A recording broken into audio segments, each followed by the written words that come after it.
around Dodge City and in the territory on West, there's just one way to handle the killers and the spoilers, and that's with a U.S. Marshal and the smell of Gunsmoke.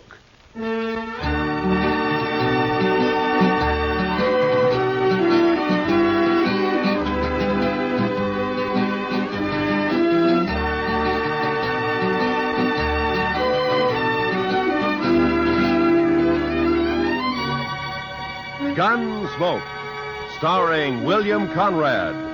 The story of the violence that moved west with young America. The story of a man who moved with it. Matt Dillon, United States Marshal.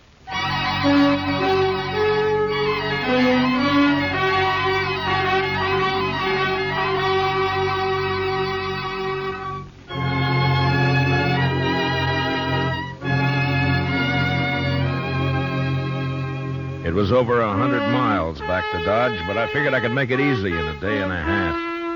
I'd been in Hays City as a government witness in a murder trial, and I was anxious to get back. So I rode out of Hays one morning a couple of hours before light. The ground was clear as snow, but it was midwinter, and it was sharp cold. When the day came, there was no sun, only dark gray sky drilled by a high, cold, searching wind. The air was as thin as I could ever remember it being. And behind me in the north lay a great slab of blackness. When I saw that, I should have turned back, for the wind stood out of the north, too, and sooner or later it would drive that black slab right down on top of me. This was blizzard weather, the kind of weather that kills the land and everything on it. I don't know why I went on, maybe because of the wind. You know, a high wind will distemper a man. Make him drunk like. Anyway, I didn't turn back. And about noon, the sky began to turn white with snow, and I could smell a touch of moisture in the air. And finally it came. The sleet, shrilling in on the wind like small buckshot as the blizzard howled down the prairie. I couldn't look right or left without being stung blind, but as long as I kept the wind on my back, I knew I was headed south. 2 hours of this, and I could feel my horse slowing down and weakening under me. My own body stiffened with the cold. Men died when they got caught in a thing like this. They died easy. Another hour passed, and my horse was carrying his head close to the ground. I figured he'd stumble soon, so I kicked my feet out of the stirrups and braced myself against the horn. By now, the wind had really gotten into me. And when I saw the blur of a ranch house up ahead, I thought maybe it was a trick. But a few minutes later, we rounded a corner of the place and stood at last in the lee of the storm. I slid down and got up to the door and pounded on it. And I waited. Then I pounded again. Then the door came open, and the figure stood in the light. Who are you? Bring him in, Alvy. Any man out in that weather's been made harmless. Get inside. Out of the way, Alvy, you fool. All right, stranger, hands in the air. High. That's better. Unload him, Alvy.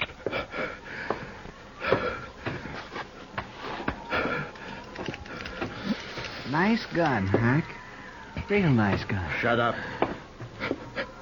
Now, take him down, stranger. You can come up to the stove now, but don't try nothing. I'll cut you in half with buckshot. He was a burly man with flushed cheeks and a wild red beard and a great shock of red hair. Even his hands and fingers bristled with it. He sat on a stool by the stove, a shotgun across his knees. And his eyes never left me.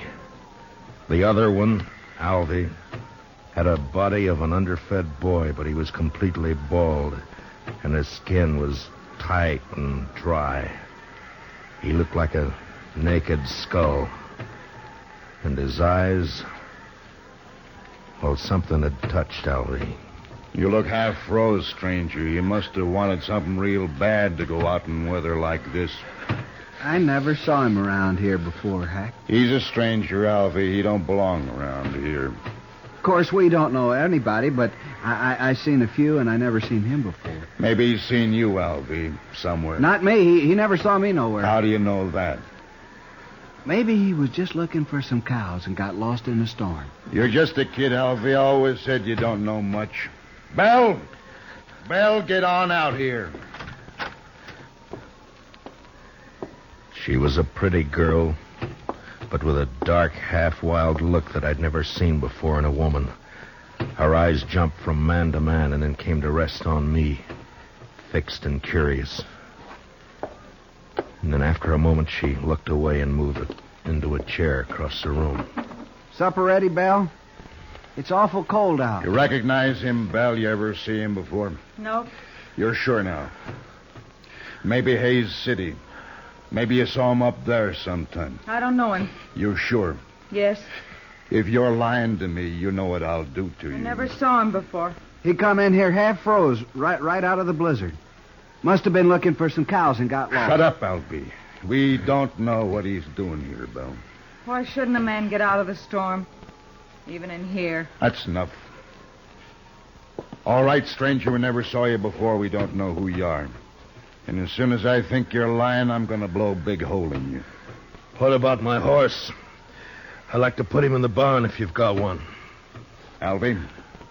Oh, now, Hack, I ain't going out there. I'd freeze. And the horse will freeze if you don't. It's his horse. We might need it. Go on, Alvy, before I get cross. All right, I'll go. I don't know why the horse is so important.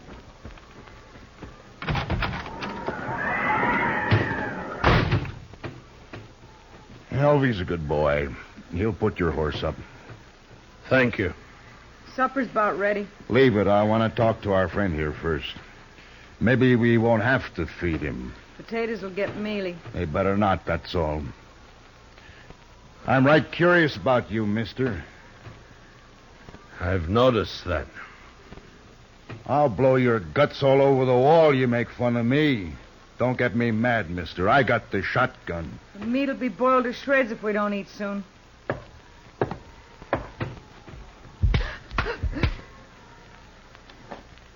You just won't understand any other way, will you, Belle? What is it you want to know about me? I can tell, mister, I can handle you easy now. What do you mean? All I got to do is wallop the girl and you'll talk.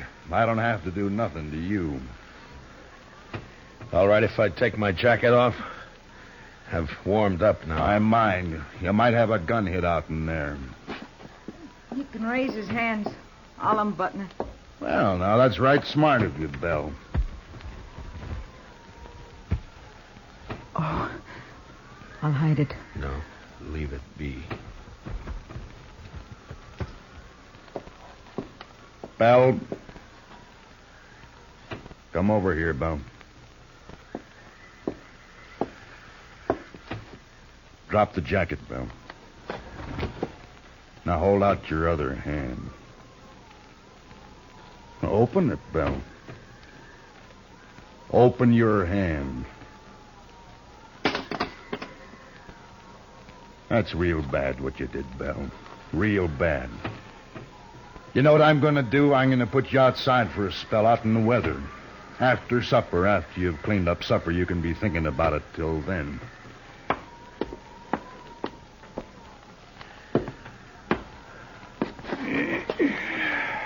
United States Marshal. You're in bad company, Marshal. You shouldn't have come here. Oh? It looks to me like I sort of struck gold coming here. Now, why do you talk like that, Marshal? I still got the shotgun. Let me get that stove. Seems like it's getting colder and colder. You didn't see any sign of nobody outside, did you, Alvy? What? Who? Somebody might have come along to cover the marshal here, it's all. Marshal? What marshal? Me. I'm a marshal, Alvy. Shoot him, Hack. Shoot him. Shut up and answer me. Was there sign of another horse, footprints, anything like that? Oh, I didn't see nothing. Maybe you didn't look. Would I have walked in here the way I did if I'd been after you people? Maybe your head got muddled with the cold. Where'd you ride from, Marshal? Hayes City. Left there this morning. It was a fool thing to do with a blizzard coming up. Maybe.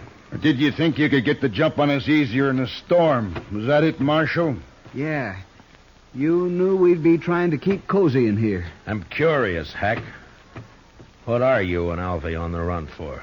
Don't you tell him, Hack. I don't trust him at all. Alvy, it'd be mighty dull without you, boy. Don't laugh at me, Hack. Now stop it. I don't like laughing. You know that, Hack. And don't you do it no more. I got ways. Yeah, I seen you and your ways. But don't try 'em on me, Alvy. Maybe I won't. Look, Alvy, now you don't understand. It's all right to tell the Marshal about us. He ain't going nowhere. No? No, of course not. We'll kill him, Alvy. We'll kill him and bury him somewhere. Oh, sure. Now, why didn't I think of that? 'Cause I do the thinking for us, Alvy, that's why. Now, what was it you like to know, Marshal? Stop playing games, Hack. Me and Alvy are wanted for murder. Up in Cheyenne, Wyoming. Seems a mite unfair, though. We didn't aim to kill nobody. It just happened that way. We was robbing a bank. Yeah, and a couple of the people there wouldn't do what we told them, so Alvy used his knife on one, but it just made the man holler. You could hear him all over town. And we had to shoot our way out after that. Must have killed 3 or 4 people. I know I killed 2. Worst of it was, Marshal, all we wanted just then was some money. We didn't care about killing anybody. But you know how it is, Marshal, when you're robbing a bank and all. Yeah, sure. Now, I don't suppose you do it that. Anyway, we're wanted for murder, and we didn't even get any money. Nary a dollar. So we rode out here and lighted for a spell. I see. What about Belle? And whose place is this, anyway? It's my place, now that Pa's gone. You mean you were living here alone? No. They killed your pa, is that it? Yes. How long ago? I don't know. Maybe a month. Yeah, it's been about a month, hasn't it, Alvy? 35 days. There, you see. Alfie always knows just how long everything's been. No, that's fine. Tell me what you do with him. Who? The old man. Oh, we buried him out back. Couldn't afford a funeral. Could we, Alfie? Hack, we told him that. Now let's shoot him. No, I've been thinking it over. People in Hayes City know he started for Dodge, and when he don't show up, they might come looking for him. But you said we'd bury him, Hack. That's what you said. Yeah, that's right, but we can't bury his horse, too. Not in this ground. It's froze solid. And if we turn the horse loose and they find it and can't find the marshal's body, then they'll suspect something. You're pretty smart, Hack. Too bad you don't know enough to stop killing people. Too bad for you, anyway. Well, what are we going to do, Hack? I'm getting hungry. That supper won't be fit to eat. Shut up! One more word out of you, Bella, and I'll whoop you good. Come on, Hack. I'm really hungry. No, listen to me, Alvy. Now, my idea is to knock the marshal on the head and throw him outside to freeze. Now, he'll keep real good that way. And when the storm breaks, we can carry him off 20 miles or so and dump him on the ground. Look like he got throwed and hit his head and froze. Oh, that's fine, Hack. That's just fine. Then we'll break his horse's leg, make it easier for them to find him. You just don't care about anything, do you, Hack? Just me. Sometimes, Alvy. Sure. Me and Hack are friends, ain't we, Hack? Of course, if it don't go on snowing, we'll have to think of something else. Can't leave tracks for them to follow back there. Oh, Hack, ain't we going to kill him now? Well, sure we are, Alvy. I didn't mean that. Let me hit him, huh? You keep the gun on him, and I'll get up behind and hit him. There was a branding iron around here somewhere. I'll hit him with that. Hack, you've sunk pretty far, but I'm sort of wondering just how far. What do you mean? I'm wondering if you're low enough to kill a man before he's been fed. Here it is, Hack. Here, see? I found it.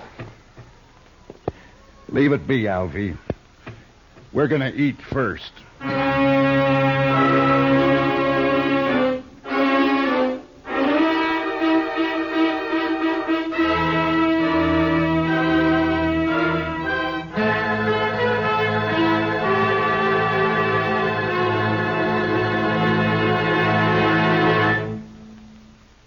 We will return for the second act of Gunsmoke in just a moment. But first, this Sunday night, Lionel Barrymore is your host and Joseph Cotton the star on Sunday Night Playhouse's gripping historic drama based on the life of Peter Marshall.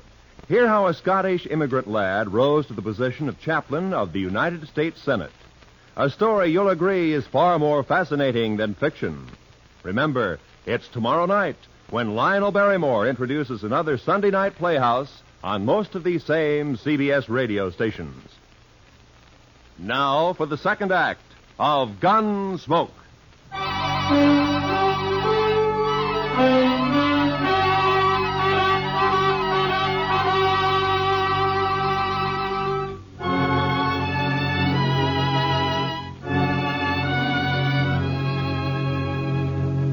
It was only 5 in the afternoon, but the blizzard had darkened the land, and its blackness showed in at the windows. Here and there along the walls of the ranch house, tricklets of snow blew in through the warped timber. In the kitchen, Hank sat directly behind me while I ate. Later changed places with Alvy and fed himself heartily, as though he had nothing at all on his mind. Hank was just a nerveless brute, born with no conscience at all. His intelligence was the instinct of an animal that snapped at or killed whatever got in its way of survival. Every living thing was his enemy. And Alvy? Well, there was no way to figure Alvy. Too much of him was missing. My only chance lay in the girl, Belle, even though Hack had pretty well beaten all resistance out of her. Supper was over soon enough, but Hack seemed in no particular hurry to get on with his plans. You've eaten better food on the trail than that. Can't blame me for it. Get it cleaned up, Belle. You can talk your head off when you're outside alone, and you're going outside.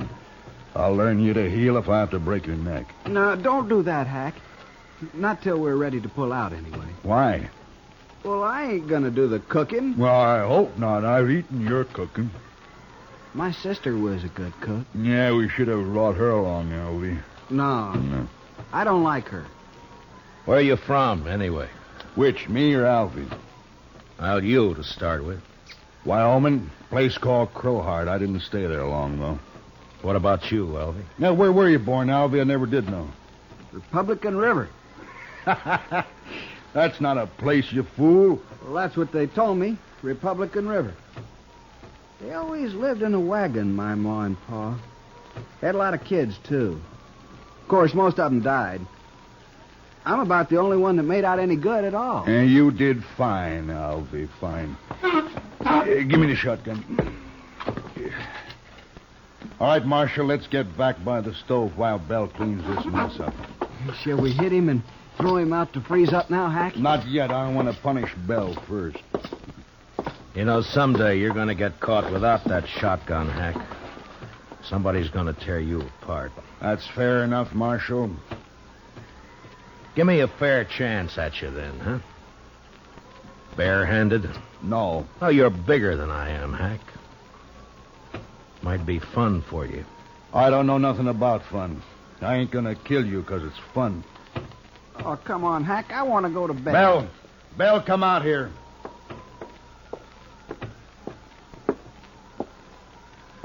Get outside like I told you. And don't open that door so wide you'll blow the lamp out.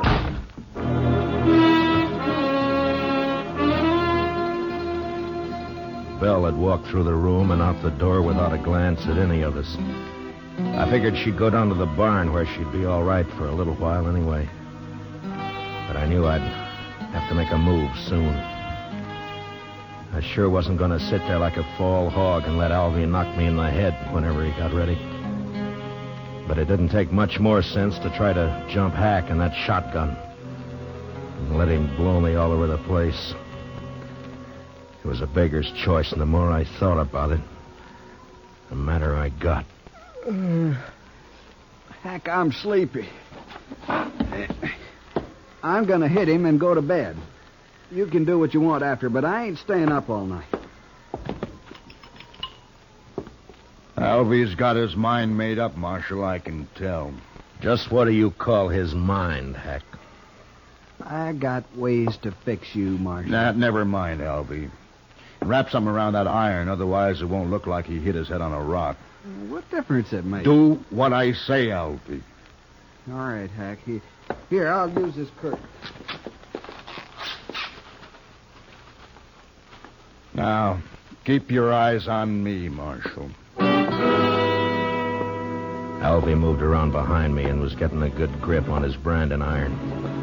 I leaned slightly forward in the chair and was tensed and waiting for the split second when my instinct had told me to jump.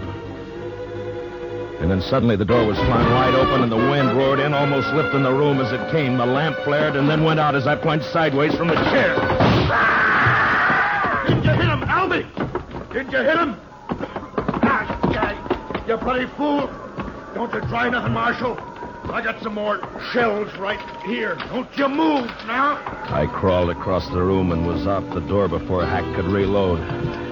In the snow outside, I stood up and turned to find Belle waiting by the side of the door, a pitchfork in her hand. I couldn't see her face very well in the dark, but I could tell she was shaking with cold. I reached out and took the fork from her and then flattened myself against the wall and waited. I was afraid it was you he shot. That was a smart trick, Belle, throwing the door open that way. He shot Alvy, didn't he? Yeah. Good. I think he's found out I'm not in there. What are you going to do? Wait. Marshal. Marshal. I'm going to kill you and the girl both now. I waited, praying he'd come through the door before my hands got too cold to hold the pitchfork. And finally, the barrel of the shotgun appeared, waist high, and began to poke its way around in our direction. It was stupid of him, but a man behind a gun often gets a false sense of power.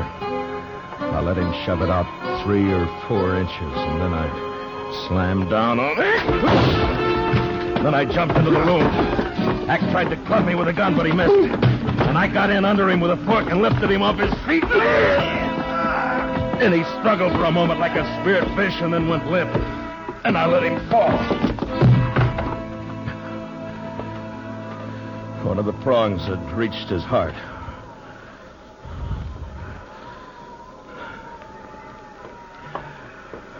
Did you get him, Marshal? Is he dead? Yeah. Light the lamp.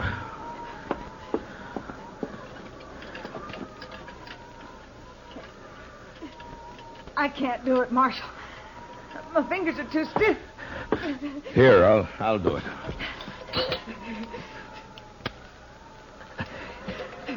There.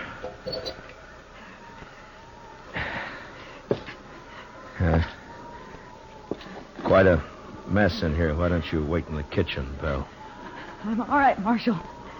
But I can't help you much till I get warmed up some. Well, then, you stay by the stove, huh? I'll lug these people outside. Thank you, Marshal.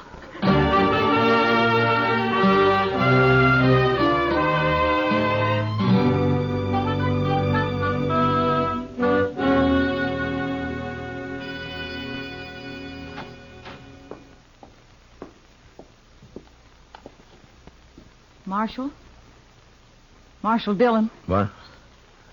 Oh. Morning, Belle. Come on out in the kitchen, Marshal. It's warm there, and I got some hot coffee waiting. That sounds good. Say, it looks like the storm's lifted. It has. The wind's gone, but it's mighty cold out. Well, I don't mind the cold. It's that wind that breaks a man down.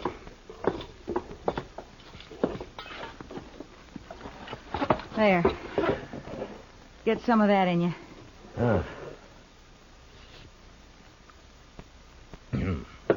Well, you make mighty good coffee, Belle. Tell me something, Marshal. Hmm? Tell me the truth now. Oh, sure, Belle. What is it? Are you married? I'd make a poor husband, Belle, for any woman. Why?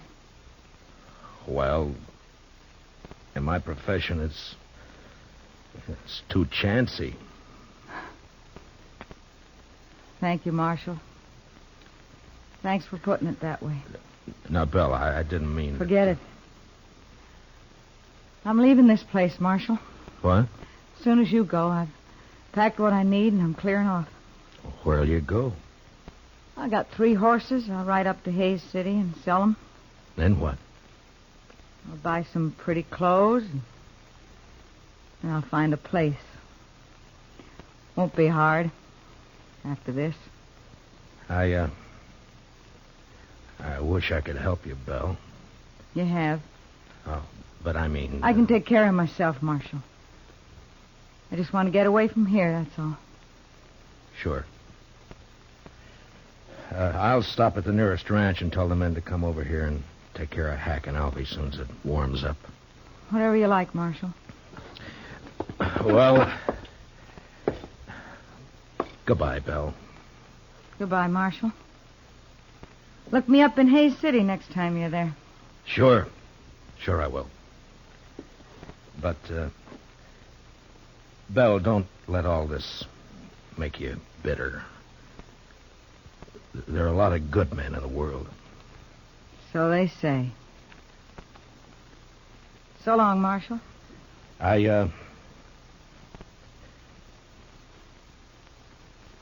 So long, Belle.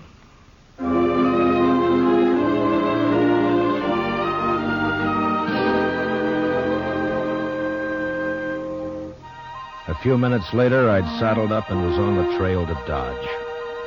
The sky was low and a slate gray all over, but there was no wind. The blizzard had gone, leaving the land still and white and bitter cold. There wasn't a sign of life anywhere. It was like riding through a vast tomb. I found myself feeling like a trespasser, as though something had gone wrong. And I wasn't supposed to be there at all.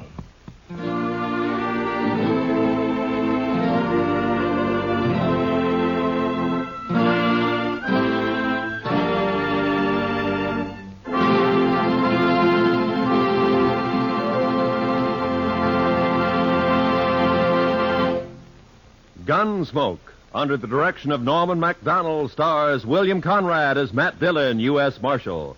Tonight's story was specially written for Gunsmoke by John Meston, with music composed and conducted by Rex Corey. Featured in the cast were John Daner as Hack, Harry Bartell as Alvy, and Vivi Janis as Belle.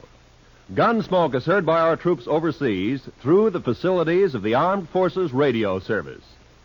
Join us again next week as Matt Dillon, U.S. Marshal, fights to bring law and order out of the wild violence of the West in Gunsmoke.